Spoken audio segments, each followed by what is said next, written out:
Welcome back, everyone. How much do we really know about how to reduce outages and other impacts due to cyber incidents? Looking out there, we have about 300 people in this audience who define and implement OT security good practice. If we had 300 of the foremost doctors from hundreds of years ago at this event, there would be numerous sessions on the best way to bleed a patient. Cuts or leeches? How much blood to take? How often to bleed? Did you know that George Washington, the father and first president of the United States, was bled 4 times on the day of his death? He was bled once, he didn't get better. Another doctor was called, he was bled again, no improvement. Another doctor was called, he was bled again. They took 2 liters of his blood, about 40% of his blood, and he died. Now, the cause of death isn't clear, but we know the bleeding didn't help.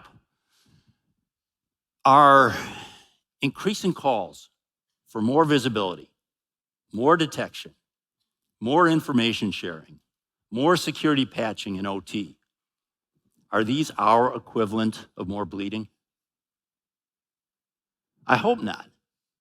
And my analysis leads me to believe in some of these good practices, but we have about as much data, as much evidence as those doctors did in their bleeding. Now, I know what some of you are thinking. Silver bullet. Those doctors fell into the trap of thinking bleeding was a silver bullet, and as we all know and have probably said, there is no such thing as a silver bullet. Washington's doctors, they weren't foolish. They didn't think bleeding was a silver bullet.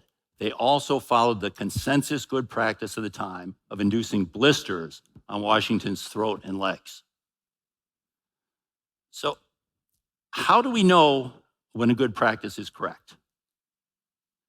One key step is to identify and admit what we don't know, what's only informed theory or conjecture.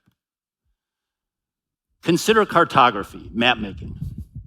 Prior to the 19th century, map makers suffered what historians referred to as a horror vacui, a fear of leaving empty space on the map. You've probably seen old maps with sea monsters on them to represent unknown things in the ocean. This is William Blauw, a Dutch map maker, his map of Africa from 1635. Let me zoom in on the center there. You see those elephants and other animals that he put in to represent unknown details? Of course, this is misleading because if you looked at it, you might think there's nothing there but animals, no rivers, no lakes, no mountains. But Blauw had no idea what was there. But this wasn't even the worst that map makers did.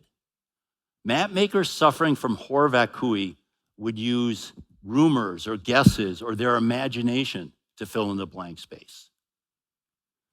170 years in 1805, 170 years of exploration since Blauw's map, British map maker John Carey made the first honest map of Africa with only information that was known.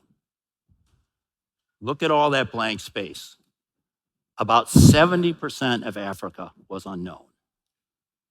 A major advance in map making was when they acknowledged what wasn't known. They got past their horror vacui. The acknowledgement of that blank space motivated the explorers to go out and discover the truth. We know very little today about the actual impact on loss and key mission metrics that most of our OT security good practices achieve.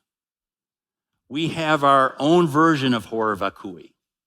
We don't want to admit that we really don't know. Now, my map of OT security would look a lot like Carey's map of Africa, with about 70% blank space. Most of our OT security good practices are theoretical and unproven. What we need to do is we need to test and measure these OT security good practices to key mission metrics.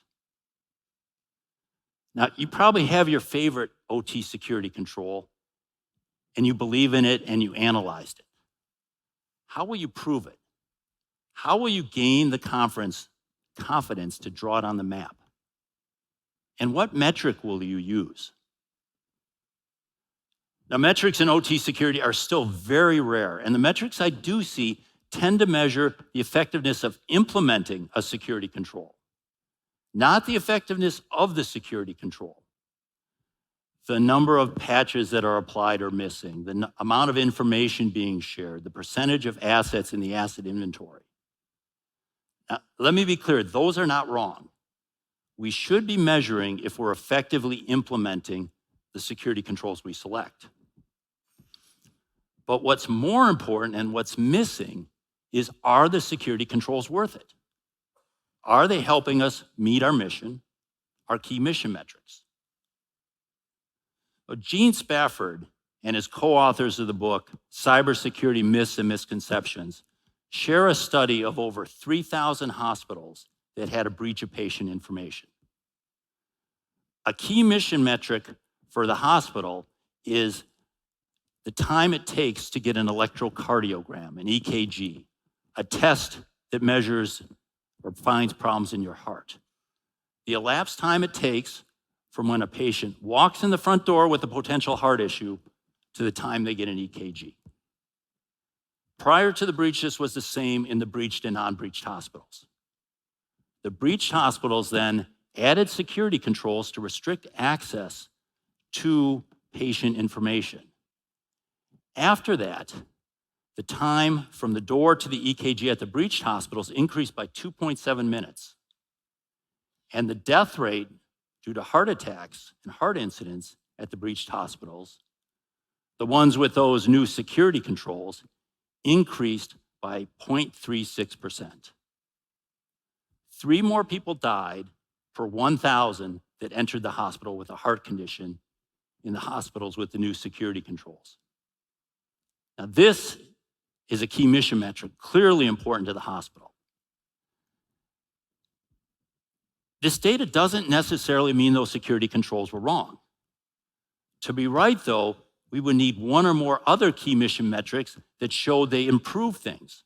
For example, if the annual loss of hospital service operation time due to cyber incidents decreased from 96 hours to 12 hours, maybe the security controls are worth it. But on the flip side, even if these security controls reduce cyber incidents by 90%, they still might be a mistake if the impact of those avoided incidents was minimal or negligible, as compared to 3 more people per 1,000 dying. We need to be testing and measuring all our OT security good practices against our key mission metrics. Another example of a key mission metric, this time in the electric sector, is the System Average Interruption Duration Index, or SAIDI. This is the average amount of time a customer suffered a power outage over the year. It seems obvious, doesn't it? Hospitals care about death rates. Electric utilities care about power outages.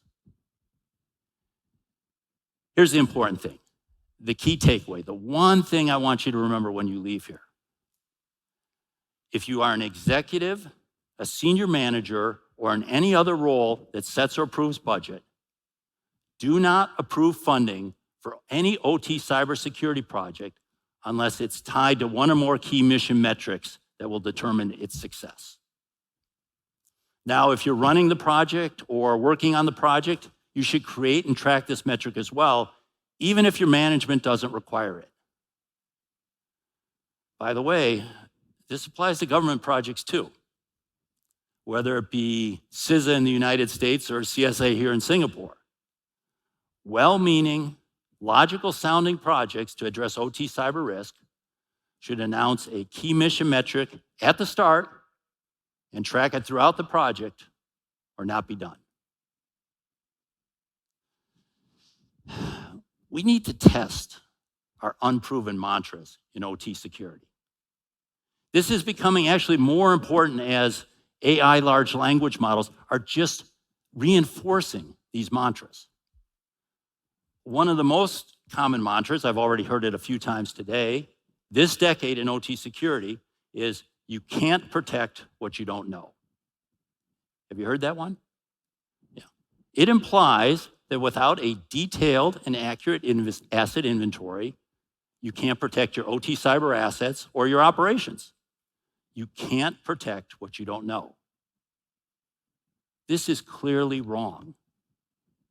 Let me give you an example. Imagine you have some valuable contents and you put them in a safe deposit box in a bank or a locked drawer in your office. Even if the people don't know what's in that box or drawer, it's still being protected by the physical security perimeter of the building, the safe or the office, and the box or the drawer. Guards with guns are protecting the entrances and roaming the hallways, protecting some unknown set of valuables. And cameras and motion detectors are identifying threats and triggering responses. We have the equivalent in the cyber world. Your firewall at the OT cybersecurity perimeter is protecting some unknown set of OT cyber assets. Same with the remote access, two-factor remote access to that environment, protecting those unknown OT cyber assets and operations. Even the OT detection products, the ones that create the asset inventory and often say you can't protect what you don't know, will in fact detect attacks even if they have no asset inventory. What might be better is to say you can provide better protection if you know what you're protecting. How much better? And at what cost? Is an asset inventory that's 80% accurate better? How much better than an asset inventory that's 98% better or accurate? And how much does it cost to create and maintain these asset inventories? How much improvement in our key mission metrics are we achieving and at what cost? We're not even asking these questions, and I'd urge you to start. We find our own analysis compelling, especially when you hear it repeated by many people in a harmonic chorus. So did Washington's doctors. They had a consensus scientific model of the human body built around 4 humors, the most important being blood. The good practice of forcing users to periodically change their passwords became widely accepted and known in the 1990s. In 2003, it was written into a US NIST standard. It sounds reasonable. Changing passwords, like changing crypto keys, will limit the time a compromise can be exploited. It will also limit password cracking time. Forcing users to periodically change their passwords will reduce password compromise and the subsequent consequences. Except it didn't. You all have many passwords. You know the reality of forced password changes. User factors combined with security factors led to the fact of forcing users to change their passwords actually increasing password compromise and consequence. In 2017, some researchers and security experts, after many years of preaching this, finally got through to NIST. And in 2017, NIST said, we were wrong. They admitted this almost universally accepted good practice was wrong. They removed it from the standard. It takes a lot of courage to investigate and admit if you're wrong. So respect. We shouldn't wait 2 decades to evaluate if our OT security good practices are correct. And we have an opportunity because a lot of these OT security practices are not entrenched yet. Idaho National Labs and Sandia National Labs recently completed a research project that was trying to quantify the OT cyber risk reduction achieved through various sets of security controls. They began by creating a simulation of 30 wind turbines that would generate 24 megawatts of energy under normal conditions and had a basic baseline set of security controls, such as a firewall separating IT from OT. They then identified 4 sets of additional security controls. You can see these on the screen. Now, there's nothing magic about the security controls they selected or the fact that they chose 4 plus a baseline security control. Finally, they identified and programmed up 2 specific attack scenarios that were seen in the wild, that were actually being used by adversaries.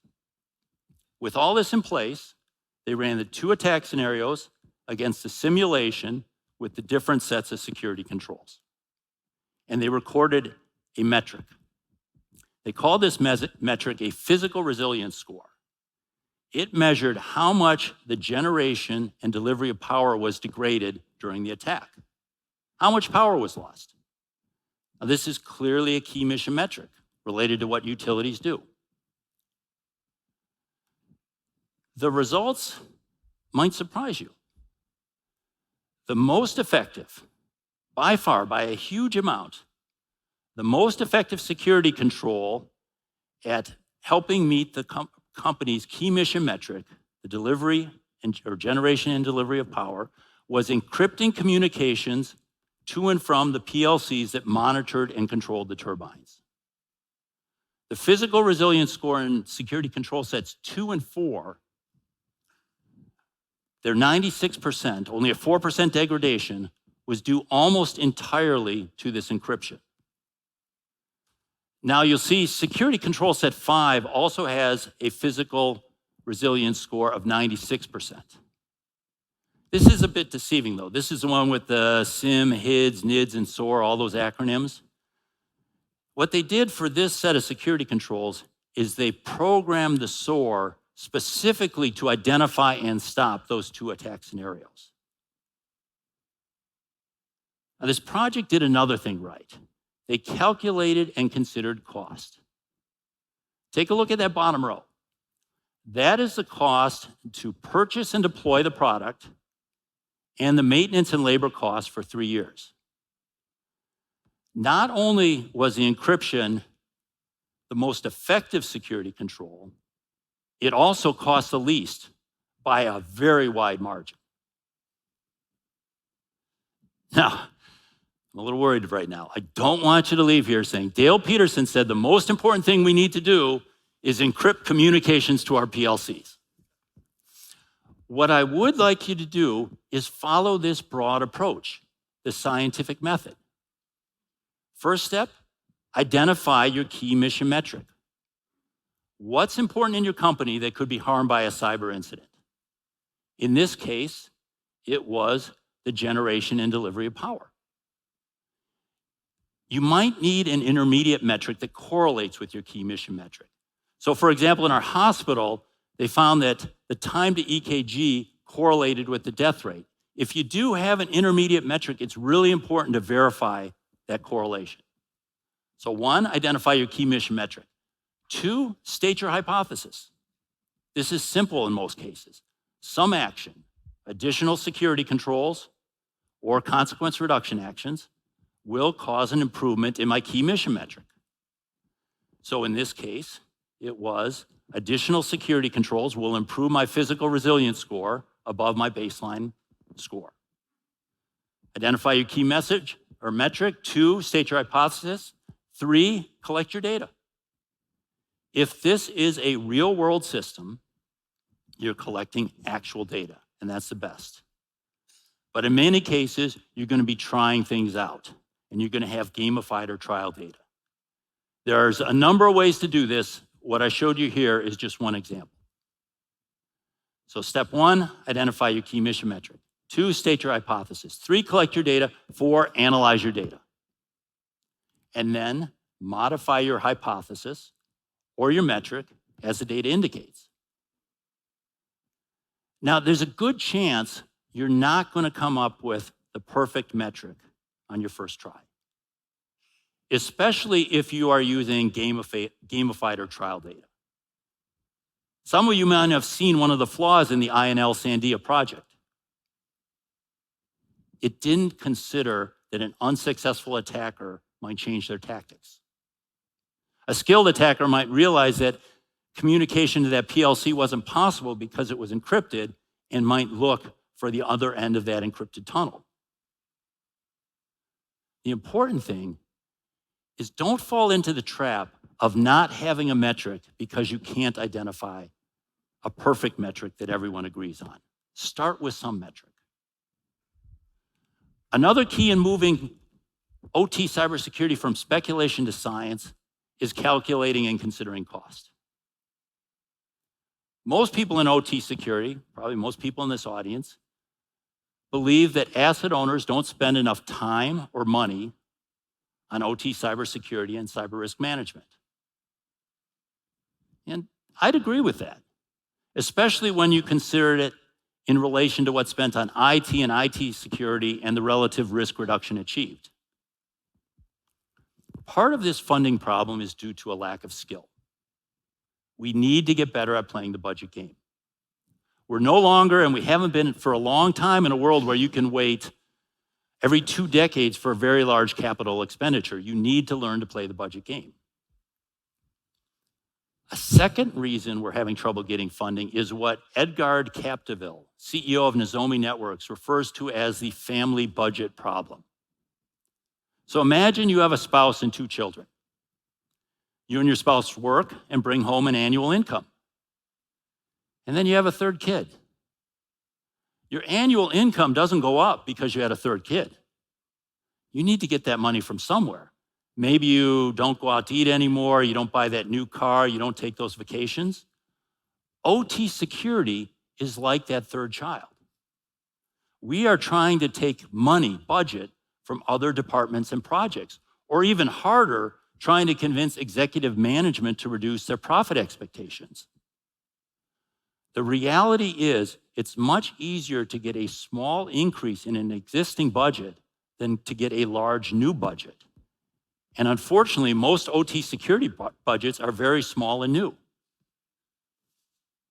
Focusing on the scientific method, as opposed to just saying, here's a long list of security controls I need to put in place, will help you spend your money where it's most effective.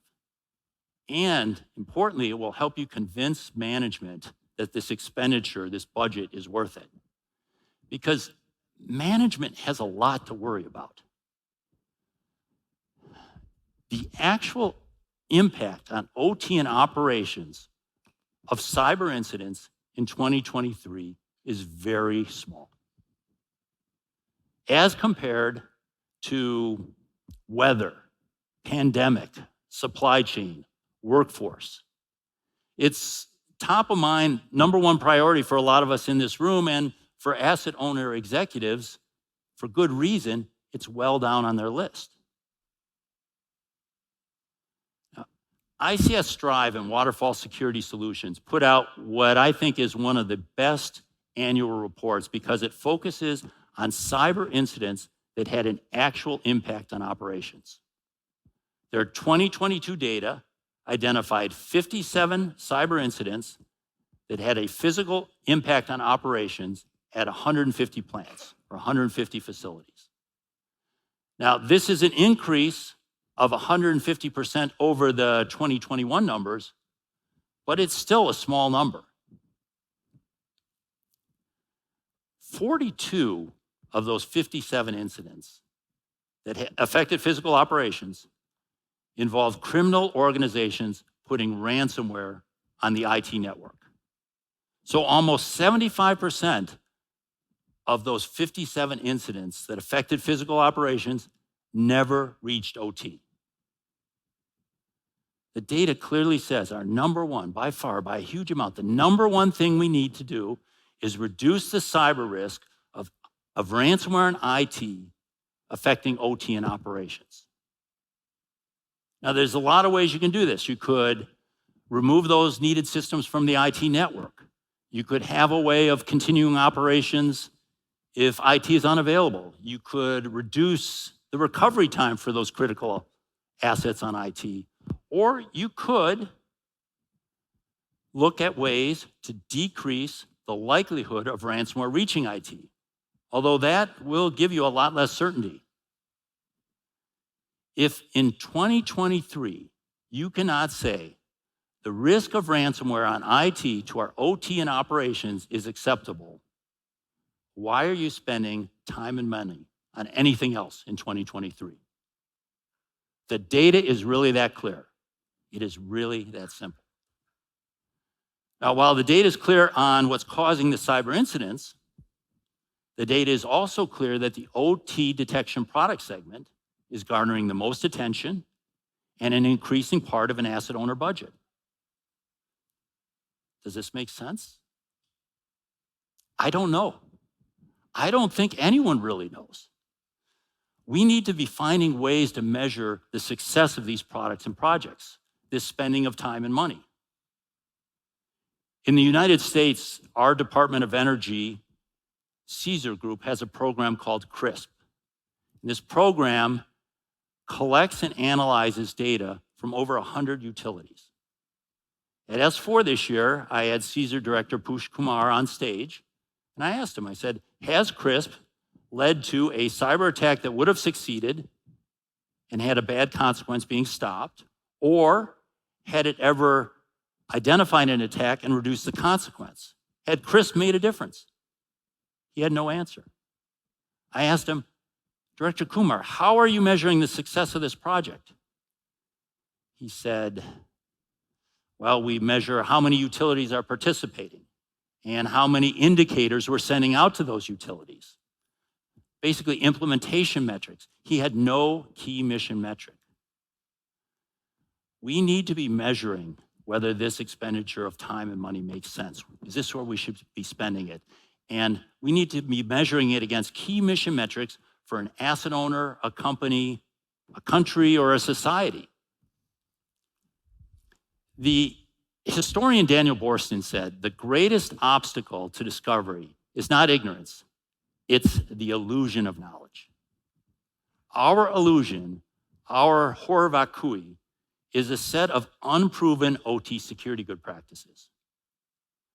What I hope you will do, what I urge you to do, is for every new OT cybersecurity product purchase, program, or project you start, develop and track how it helps you meet one or more key mission metrics.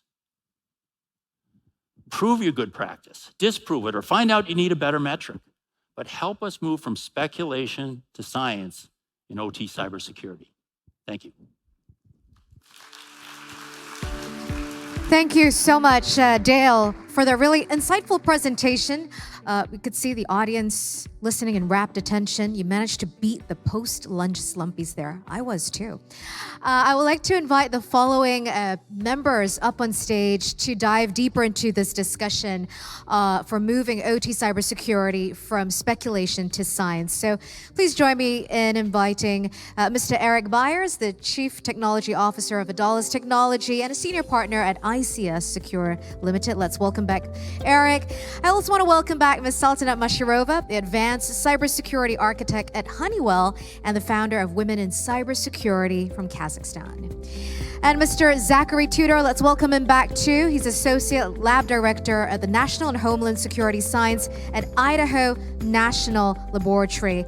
And our moderator for this session is Mr. Jerry Chung, the Executive Director at Deloitte. Let's give them a big round of applause, please, as we kick off our third panel discussion for the OTCEP Forum 2023. Jerry, I'll hand the time to you now. Thank you. Good afternoon, everyone. Dale, last year we were on the same panel, and again, it was very good insights into some of the things in there. Before we get into some of the topics in there, one of the things that I wanted to kind of follow on from where we were last year, Zach was on the same panel as well, and for Eric and Sok, I wanted to kind of look at where we looked at the things that were problems we identified last year. We kind of knew where the industry should be going. It's nearly a year now from the last time that we have spoken. So maybe from your experiences in the last 12 months, the top one or two things that you have seen the industry moving ahead and improving, and what are the one or two things that we still are not doing very well? Maybe we'll start with that first. Dale, perhaps you'd like to go first? Well, unfortunately, I had hoped we'd see more progress. And fortunately, we didn't see a tremendous amount of attacks. So in one sense, status quo was good, and in another sense, status quo was not so good. I would say that the biggest thing we've seen over the year has been the pushing of vendors to get their development processes in place and improved. You know, we talked about this in the last panel. If we're talking just about the change in activity level, that's probably where I saw the biggest change in activity level. The other trend that we saw, and it's, you know, it's not a happy trend, but we saw the industry is not immune to the recession. We saw a lot of layoffs in this industry. We went from a industry where you couldn't hire anyone to industry where there were a lot of talented people on the street. We actually sat in a room last year, I think, Zach, you might have been around that table too, where there was a question, will the recession affect security? And most of the people said no, and I said, well, I don't think we're immune. And it ends up that we're just like everyone else. Thanks, Dale. Eric, maybe do you have some views as well? I'm going to have to just echo what Dale said. I think the good news was we didn't see any major attacks last year. We have seen major progress in vendors cleaning up what they're doing in development, not just in OT, but just right across the whole industry. I'm going to have to just pass it back to Dale, or just say, yeah, Dale, I think you kind of nailed it there. Sultana, maybe something to add?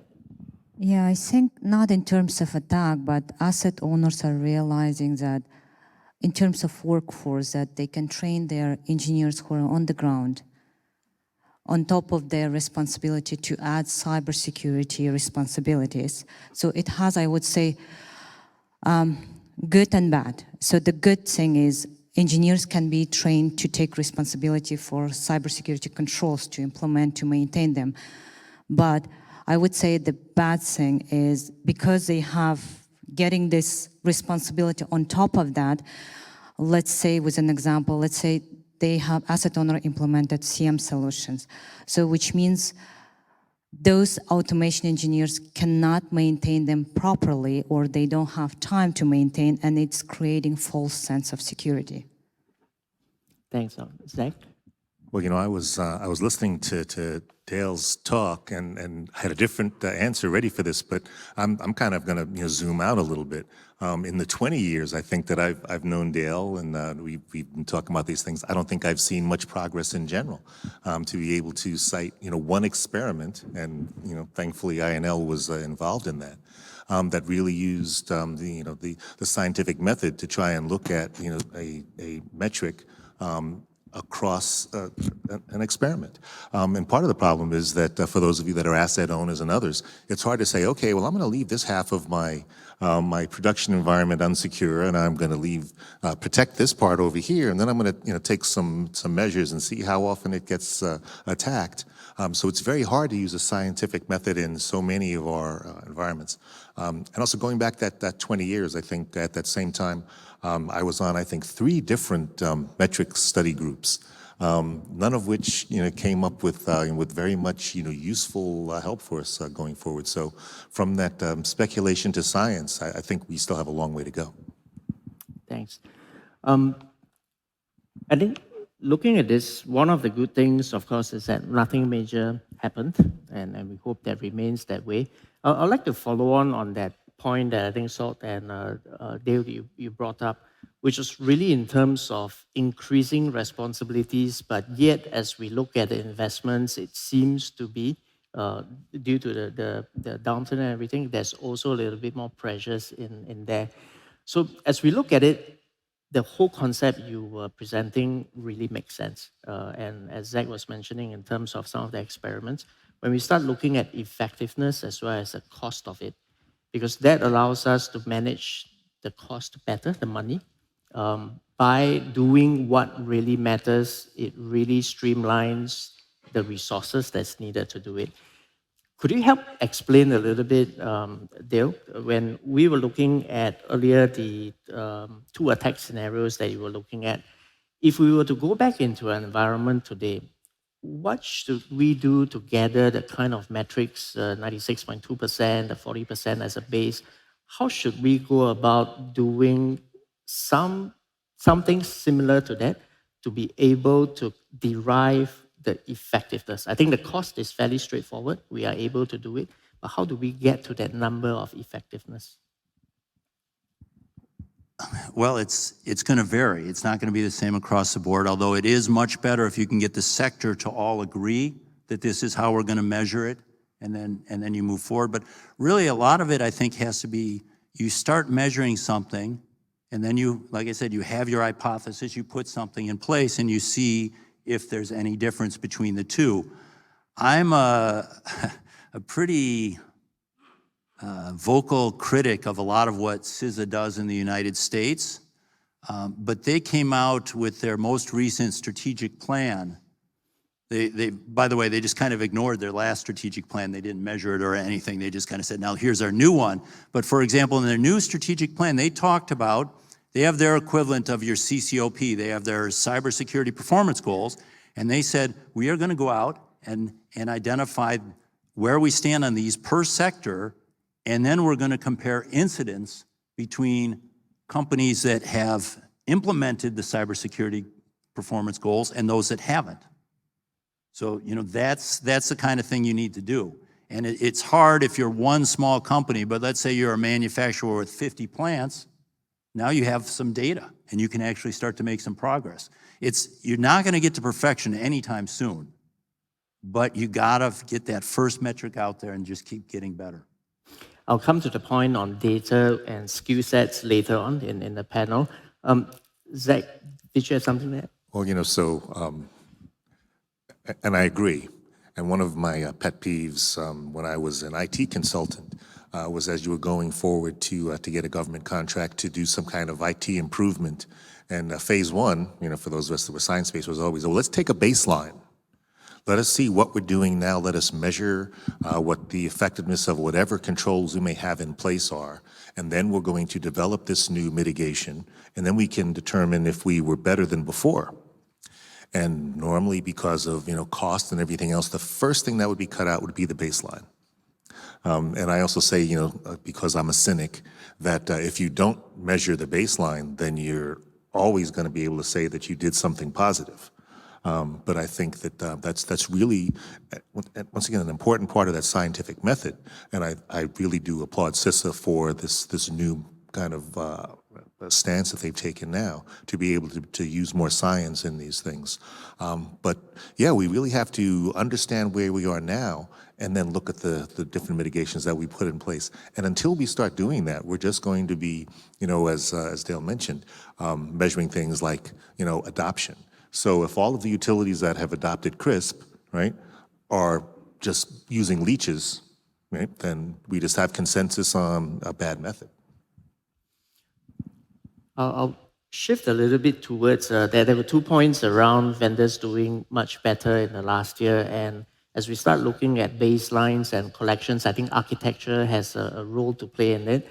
So perhaps I'll start with the vendor side first. And broadly, I think, Eric, in terms of the ecosystem of different people that's providing different parts of that solutions in there, is that the similar thing that you are seeing, that the space has been maturing, people are generally doing better, or is there something that we should still be mindful about from a supply chain / vendors perspective? Well, I definitely think we still need to be mindful. I mean, we're taking baby steps right now, but at least we're taking steps. And not just in the supply chain, but in general, the last couple of years, and not just in OT, but I think there has been sort of and it's been going on now for a decade. Maybe the problem is that 1 year is just too short a time frame for us to really make any reasonable comments. But I'm definitely seeing an improvement in the maturity of the vendors' development processes over the last decade. You know, and again, not just in OT, but in general, and even in small companies, that small companies are starting to actually put in a proper security development life cycle in place. So yeah, are we making progress? Yes. Are we making it fast enough? Probably not. But I do think we're slowly moving in that direction. And it's because governments and customers are writing that into the requirement specs. If you just ask about it and say, oh, well, I really wish you'd use a secure development lifecycle, it's not going to happen. But when it's actually in a procurement spec, then customers are actually signaling with their dollars that this is something that's important. But in practice, it's going to be some operational and practical challenges. Maybe Salt, I'll turn to you for that. There are things around emerging requirements that's there, whether it's from regulations, whether it's from having learned from some of the experiences before. But often, from a very operational perspective, it's quite difficult to just change the architecture as you have it. So from your experience talking to the industry, do you have any advice on how we can balance between learning from some of the new measurements and metrics that we have seen, improvements that's needed? There could be regulations around what we can and cannot do versus really changing the environment that has been implemented. Any tips to share with us on that? Okay, so here I would like to divide first. Let's take greenfield projects. So right now, how it's shifting. So in greenfield projects, asset owners, they don't define security controls until they do cyber physical risk assessment to meet their risk tolerance criteria. So it can be metrics, but it cannot be metrics, but it is called in process safety, it's a TMIL, target. So this means it's a risk tolerance criteria which set by the government, which follows some ALARP or ALARA rules, which has set risks for individual risk, for societal risk, for environmental risk, and of course it can be financial risk as well. So first assessment is done, what kind of cybersecurity controls you can implement in order to meet risk tolerance criteria. And of course, you take into account, do you have any physical or mechanical unhackable equipment in place as well. So then you start implementing your cybersecurity controls. So you define your cybersecurity requirements, then you start implementing cybersecurity controls in your greenfield project. So when it comes to the brownfield project, in brownfield project, usually what you do is you have already installed all the cybersecurity controls.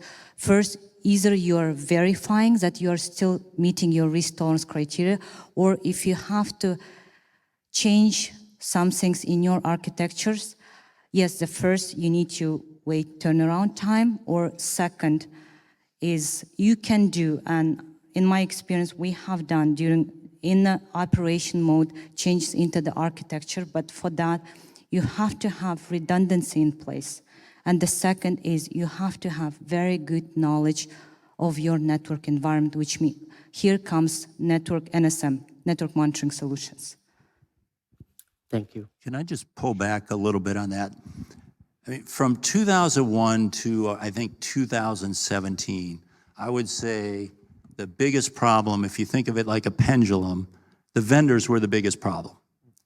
They weren't putting out security guidance. They were, in fact, sometimes telling you if you did install it securely, it would void your warranty. There were all sorts of problems. It was very hard if you were an asset owner with the money and the motivation to do the right thing, because the vendor product was that bad. It got better and better and better, and then finally in 2017, I think the pendulum, or maybe 18, it finally swung, and now the vendors still aren't perfect, but now more of the blame is on the asset owner side, because the vendors are giving them secure deployment guides. They're giving them security options, and quite frankly, the uptake on that has been very small. We're still seeing either the people that are deploying it, purchasing it, maintaining it, aren't taking advantage of that, which is obviously a problem for the security reasons, but also you got to think how the vendors react to that. They say, we spend all this time and money and do it, no one wants it, why should we spend more time and money? So I think the onus has really shifted to the asset owners now, certainly in 2023. Well, I think the vendors had a little bit of motivation. There were either some attacks or perceived vulnerabilities in vendor systems. and asset owners may have called them out for that. So I think the vendors have taken a protective measure by putting those security features in available. So now when bad things happen, it's not the vendor equipment anymore. It's that asset owners didn't deploy the safety measures that we have, spent our money and time building in, and giving you advice on how to install it, and training integrators to be able to work with you. So, maybe it's just a little bit of risk management on their part as well. And before we come to the part around the measurement of the metrics and the skill sets, I think one of the linking bridge is, I remember last year, Zach, you were talking about the consequence-driven cyber-informed engineering, CCE.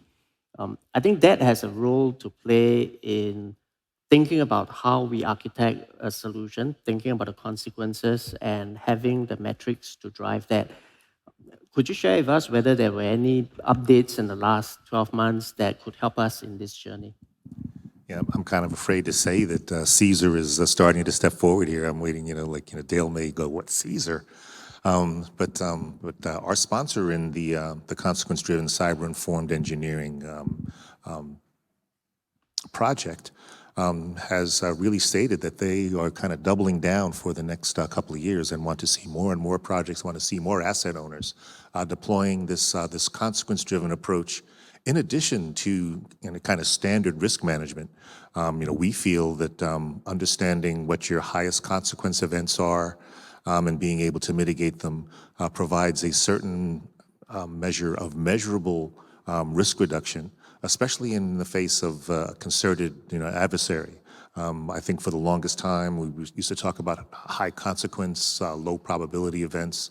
And in a standard risk assessment, you say, well, the probability is so low, we can discount this high impact event. But in the face of concerted actors that are trying to disrupt critical infrastructure, and I think once again we all consider that no one's going to want to take our water system down because it's water. No one's going to want to attack a hospital because it's people's lives.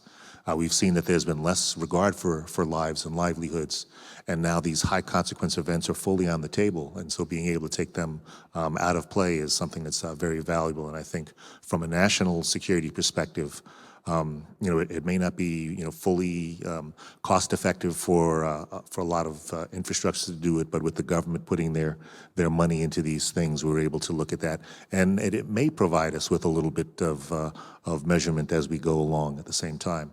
I think the other thing we've seen is that we're getting more vendor partners that believe in that part of the methodology as well and have added that into their repertoire so they can work with asset owners and others.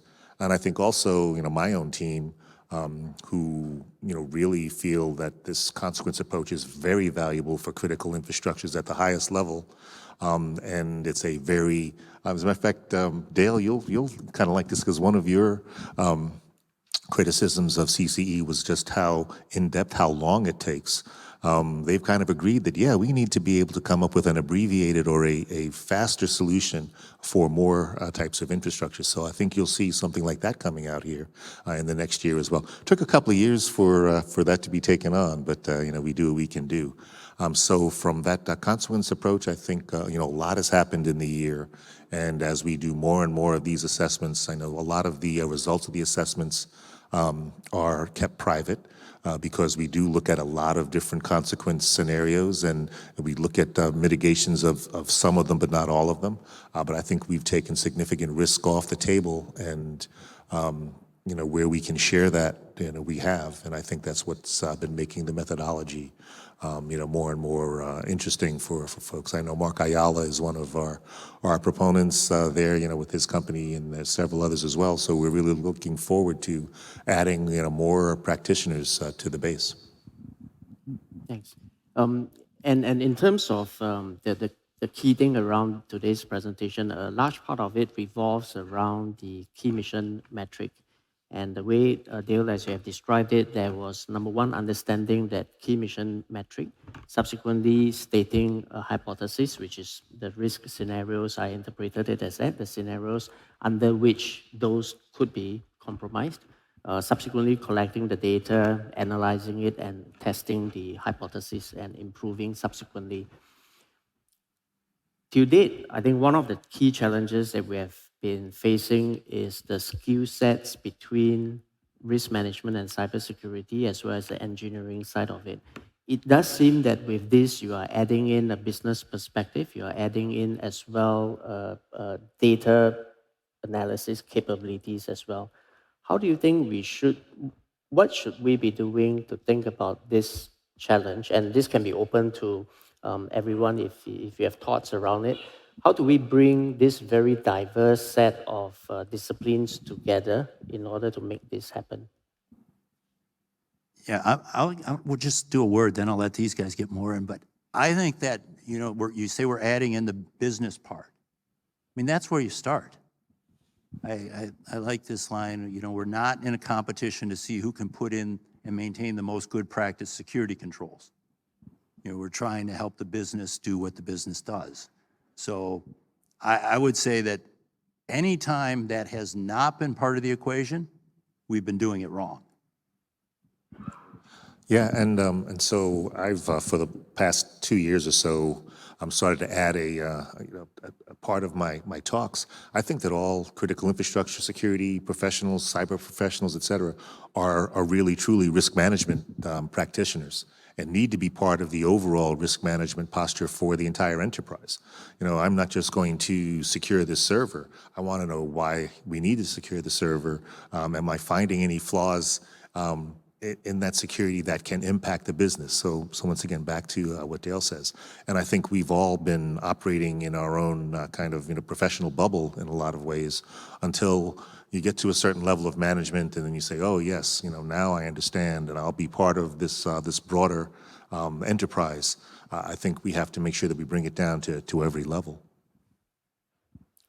Either Salt or Eric, anything to add? I would add in terms of security controls, we were talking about security controls, risk assessment, but when it comes to the implementation of security controls, let's say we have identified, okay, if we implement these security controls, we're going to reduce our risk to this amount, yeah, to our risk tolerance criteria. But when we start implementing our security controls, let's take AV, antivirus, yeah? We start usually in OT, we start adding exclusion folders, which undermines already. Then I've seen a lot of asset owners, they went out after the very good, cool products such as EDR, XDR, but they ended up only enabling detection, not disabling response. And the same things that I have mentioned, they have implemented CM solutions.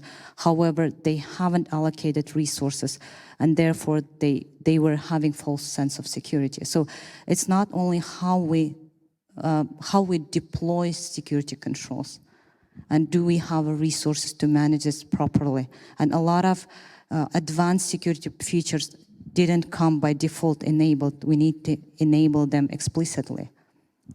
Well, you know, I think also, you know, going back, I was thinking of a discussion at an S4 conference, and we were talking about the transition from compliance-based security to risk management framework, and then go forward a year, and people saying, well, you know, patching is key, and I know Dale asked a question.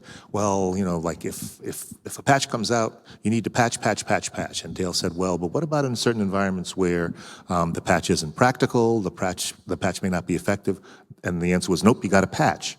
Right? Now, if I'm responsible for my own risk management and I understand my environment, then I should be able to make the decision of whether or not to implement a patch. We talked about that earlier today, right? You know, Eric talked about it in his discussion.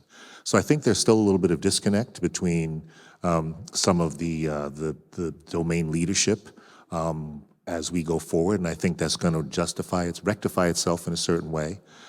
But I think we have to make sure that we understand our environments and that we're secure in our decisions when we make those risk management decisions, and we are allowed to. You know, for a long time, the industry hasn't been mature enough, I think, to really understand the risk, and there's always the question about clearances. Well, we don't understand the threat. We don't understand, you know, what's going on there. We've talked about different threat intelligence. So I think there are ways to make better and better decisions regarding risk, and asset owners and others will be able to start doing that. Did you? So I wanted to come back to this point about the disconnect between the domain leadership as well as the execution. And I like the point that Saul you brought up about false sense of security, which really comes back down to this whole thing based on your observations. We know we have always been talking about we should be taking a risk-based approach and not compliance-driven. In fact, that was one of the topics of last year. Do you see us getting there? And if not, what is blocking us? What do we need to do differently? Okay, I'll start. So one, I think tradition is one of the things blocking us. You know, I mean, I've been doing this for a while, and you know, I grew up in the compliance era. So you know, we're moving into risk management. I think a lot of people, you know, are still kind of stuck in that paradigm. It's easier. It's not more effective, but it can be easier. And also, if you don't understand the full environment, if you don't understand the risk, it is hard to make risk-based decisions. I think, as I said before, I think that you know, maybe in college there should be a class on risk and understanding risk and mitigating risk, not just you know, from technical perspective, but in general. So that way, our computer science or cybersecurity, you know, folks, we talk about you know, should we have a course on ethics? Maybe there'd be combined course on some of the things that we say are the soft skills are really the hardest to do. And that may be one of them. So I think that's one of the things holding us back. Because, you know, once again, if I'm a system administrator, am I really empowered to make risk decisions? I think I can make risk recommendations to someone higher up, but someone has to be able to, you know, have one foot nailed to the floor and say, yes, I am responsible for making risk decisions that I will, you know, be backed up by management or that I will be able to be fully understood. Yeah, Zach just stole exactly what I was going to say there. Compliance is easy. Risk decisions are hard. And I think that's the problem in the whole security industry is we really went down on a compliance road for a long time. And Dale's example of password changes were a great one. It was easy to measure how many times you'd forced your staff to make a password change. Well, and how many people still have many accounts that require them to change their passwords frequently? Well, I still get that request, and it's all the experts have agreed. And the latest one is they've just found that machines are much better at responding to CAPTCHAs, those little things that you prove you're really a human being. Machines are better than humans are at responding to those. So how many years are humans still going to be doing that? We don't seem to be very good at changing our mind when the data indicates we should, and somehow we have to get better at that. You know, I'm a member of something, a government system to protect critical infrastructure information. And we're required to change, I think, the password every 45 or 60 days. And there's not even a change password option. You have to go and say, forgot password, and then go through. And I feel bad because I remember my password. You know, I don't want to do the forgot password thing. But that is their methodology. And I think there's some, you know, there might be some folks from the US that are like, yeah, I know what you're talking about. And once again, I thought about that. I hadn't thought about that until you mentioned the 2017. That's right. Yeah, passwords aren't supposed to be the thing anymore. But yeah, it's going to take us a long time to unlearn that practice. Did you have something, Eric? Yeah, I think that's a bit of human nature, Dale, is that it's really hard for us to acknowledge that, A, we made a mistake or that we need to change something. We want to look forward. We want to say, oh, I've added this new feature, not that I got rid of this old dead one. You don't get credit for that. You get credit for, you know, doing something new and innovative. And so I think it's a bit of human nature we're fighting against. But I think it's a battle we've got to fight in reviewing, why are we doing this? Is it effective? And this goes back to your whole talk, you know, why we've got all these procedures and processes that we've come up with over the last 20 years, and we really haven't spent a lot of time trying to figure out which ones are effective, which I think is the point of your whole talk. Yeah, well, you know, in the world of security, starting with physical security, I guess now we've come forward. You know, as I've looked at it, you know, whether it's, you know, towers or guards and dogs and everything else. The only security measure, for the last 1,000 years that is no longer in use is the moat. And I think that's because it's too expensive to maintain alligators, right? But I think passwords may be the same way. Once we started using them, right, it's going to be hard to get them to go away, whether they are proven effective or not. Yeah, and that's a great point, right? Because one of the comments that came from the audience as well was really about in the choice of expanding the deployments of the solutions in there. One of the key challenges is really the collection of meaningful KPIs to justify what has been done so that you can then either change the process or scale the deployments that you have had. So I think it does boil down back to that topic that we were talking about. How do you measure that KPI in there? And I wanted to come to a very large part of it boils down to the individuals or the groups of individuals within it. We have heard a little bit around the risk mindset needs to be there. Compliance is easy. It's also easy to follow what has been done before. Zach made suggestions around in terms of education. That's something that maybe we should be putting it into the education system. And that's a hope for the future. The way I sensed it is that it's a hope for the future. New generations coming in, hopefully they have the risk mindset. Can we do the same for existing groups of professionals? I'm not sure, in your experience, do you see this whole training around risk management? Is it something that we should put a little bit more emphasis to make sure people go through their programs? Any thoughts on that? Everyone's looking at me. Yeah. Oh, could be anyone. No, they say nature abhors a vacuum and Zach abhors a silence. It could help, but I think it really has to come from the higher levels of the business or the industry and flow down to say that we will support your understanding risk and want you to be part of the risk management decision. I don't think that most of the rank and file feel that they're empowered. And so why bother training me? I've been trained. Now, I see these risks and I bring it up to my manager and he goes, oh, good, nice risk. And then you never see anything happen. So there has to be a very holistic system in place before we give people the basically internal power to help in the risk management process if it's not going to be useful or used.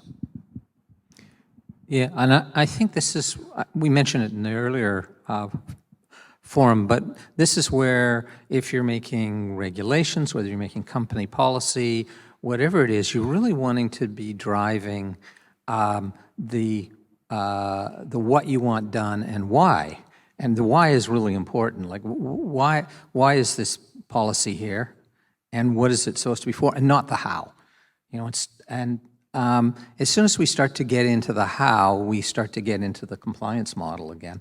And of course that matters for somebody who's writing regulations, but I've even seen this inside companies writing policy internally. In fact, we've been going through an ISO 27000 exercise inside our little tiny company. And I look at a lot of the documents that we've been provided, and I'm kind of horrified by them because they, again, go back to, you shall use this technology, et cetera, and I think that's really missing the point because it takes away the incentives, it takes away the ability of staff, of teams to be able to really innovate and get to the ultimate goal, what we what we want to do. And so I think that's something all of us in here could work towards, is like making sure that the requirements, the policies, the whatever we're responsible for laying out really focuses on the goal and stating the objectives and not prescription. Okay. But sorry. Yeah, I can add, in terms of KPI, for implemented controls, ISA technical requirement 84 draft is out there. They came up very good guidance for asset owners. This is in terms of KPI. And then in terms of risk management training for asset owners, employees, what I have seen so far, it starts from executive management. And right now, currently, a lot of executive management in their board meeting, they're adding 1 day cybersecurity training, not a general training like what is a policy, it's a confidentiality. No, they want customized training, which means that they want third party to come and then assess their, at least governance, their policies and procedures, review them, and provide and train the board of directors the first, okay, if they work, if they're manufacturing, if they're in the cement industry, let's say, what kind of incident happened in this industry, what is the risk, and in their company, what do they have, policies, procedures, and from roles and responsibilities, and then how they can measure. And in terms of internal employees, specifically the same thing. They can be trained according to ISO 62443, but most of them, they would like to get trained according to their industry, customized trainings. It does sound like in order for this to work, it's not just about the very tactical training at just the operational levels, but Zach, as you were describing it, it was also the chain up in terms of where the decisions need to be then escalated up, the support needs to be there. I think beyond the support, it seems to suggest that the so-called training and the building up of the cultures needs to be the whole of firm. Is that something that's a fair statement in order for this to work? I think so. It's almost going back to, total quality management, but applying it to cybersecurity and risk management.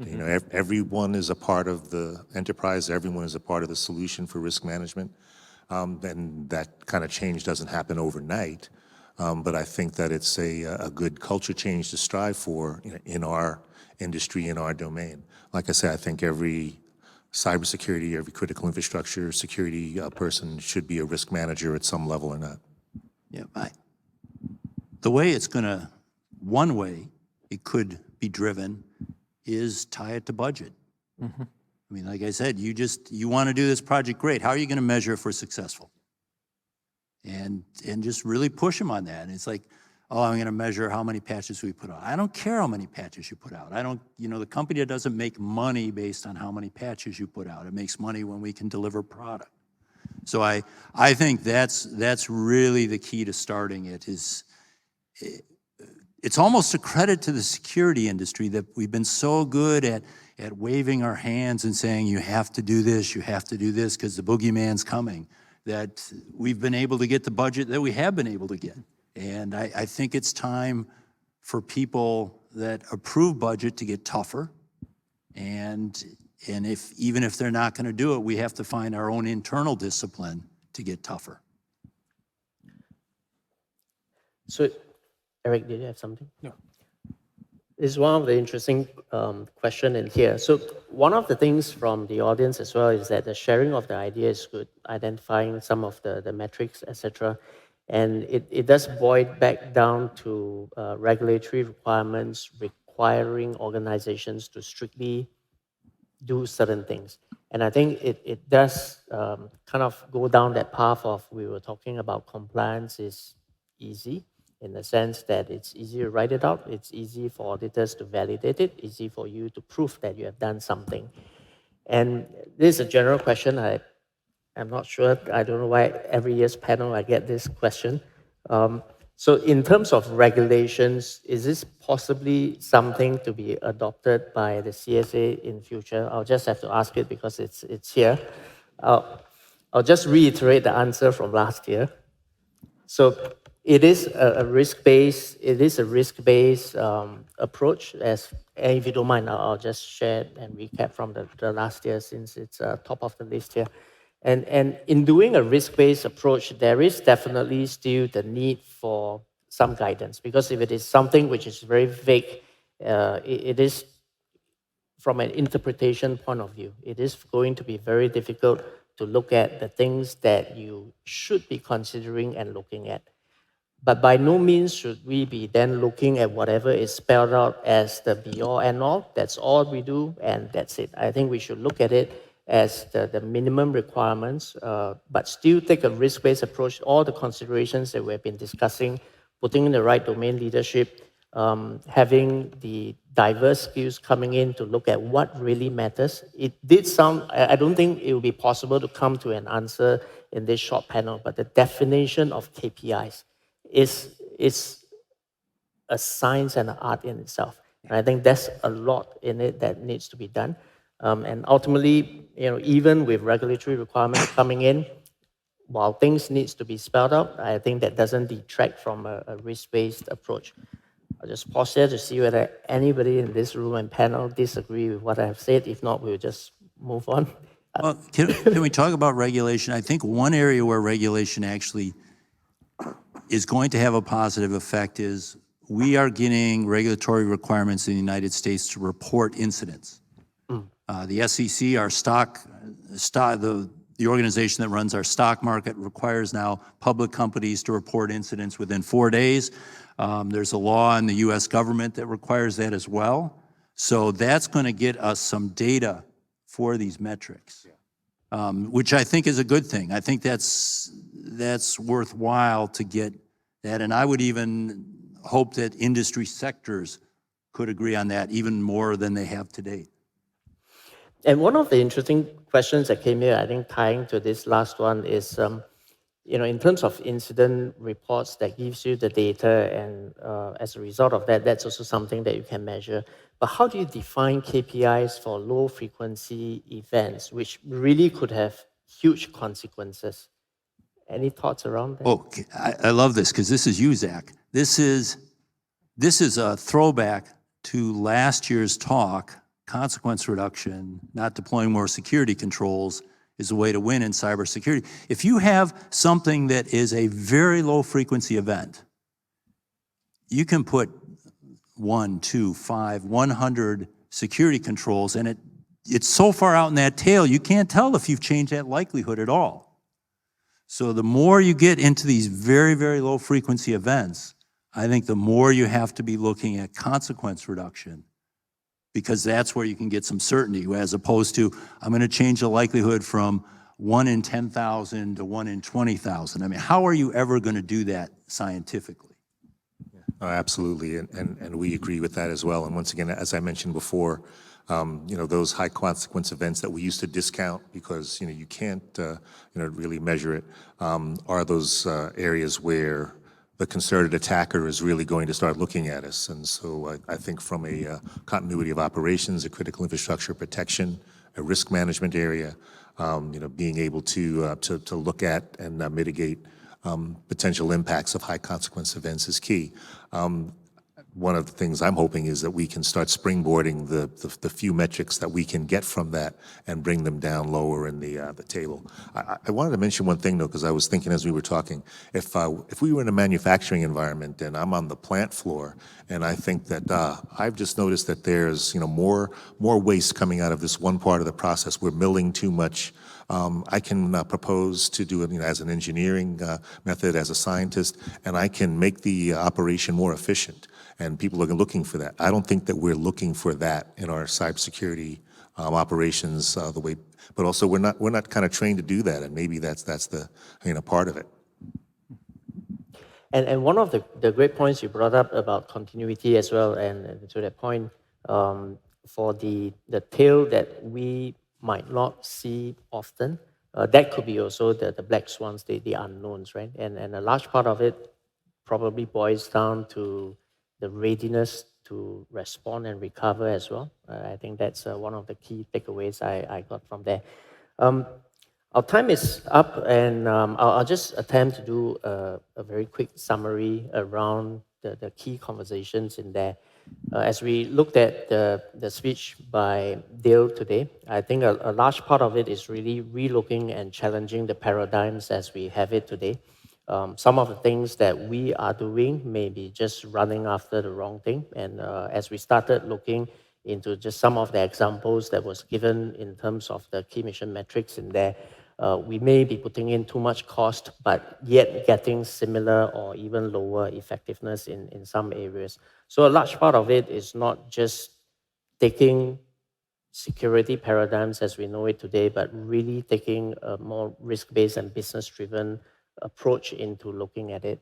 In order to do it, there will be changes required on the people side and the culture, naturally. So not just on the engineering or the cybersecurity side, but it's really the whole of firm coming in with a bit of the risk, not a bit, but with the risk mindset in place. while regulations and what seemed like compliance may be there, but they are really there to set a baseline and a guidance, we should all look beyond that.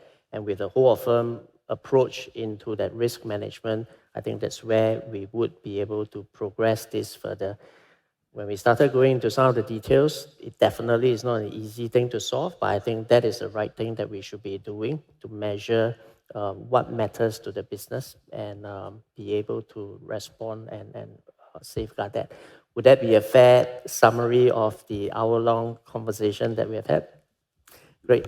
With that, we're out of time, and please join me to thank the panelists for their wonderful contributions. Thank you. Hey, Thank you very much, Jerry, for that succinct summary, and to each of our panelists for your valuable contributions on this topic.